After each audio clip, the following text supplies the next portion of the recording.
First catch amazing. Wow! Huli ka! Yan, nakadali din ang isa. First time, nakahuli din tayo ng isa. Yan guys, sana tuloy-tuloy. Ayan Second na, catch. dumalawa pa. Si Mabiyang, ayan pa, naging tatlo na sila. Ayun, salamat.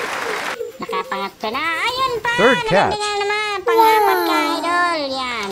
Yan guys, magandang ako na yan. Hinisit up na nga namin yung camera saka yung speaker na ginagamit namin. Ginagamitan namin yan yung speaker para mas lalong mas malakas yung pandinig ng mga nakapalibot na wild dove, kalapati, kalapating gala o alimukon.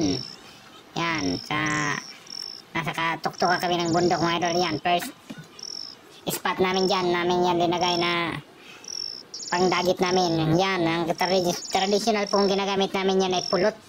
Pulot po yung karamihan ginagamit dito. Yan guys, so nang dagit natin sa araw na ito. Yun, maganda-ganda. Yan na, kabog. Ay, nagkawala pa guys. Ayan, sa pulot siguro to. Yan, susubok ulit tayo. Nakawala. Yan, tanaw-tanaw pa nga ng pinsan ko. Yung nakawala. Sayang.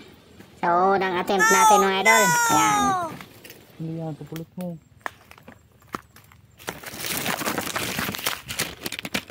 Tangkas pa.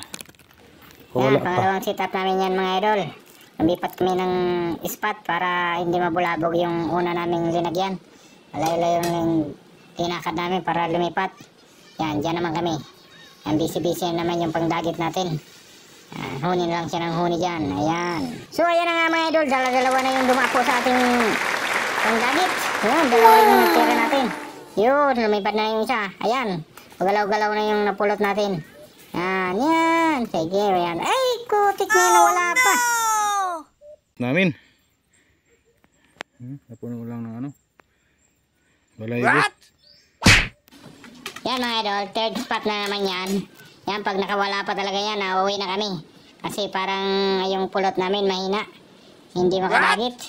Hindi makapulot. Hirap. Yan, paggalaw-galaw naman yan. Marami naman dyan sa paligid yan. Palibot na naman. So, ayun na nga. Third catch mga idol. Yan, sana hindi na makawala yan para uwi kami hindi luhaan. Ayun na naman. Nakatanggal na naman mga idol. Yan talaga yung malas na hindi pa para sa amin. Yan, better luck next time. Yan guys, hingal-hingal na kami. Yan, nakatatlo kaming attempt ng madadagit sana. Ewan ko ba, yung pulot lang namin siguro yung hirap. Nakakaalis, nakakatanggal. Yan, lipat kami sa pinakababa. Sayang.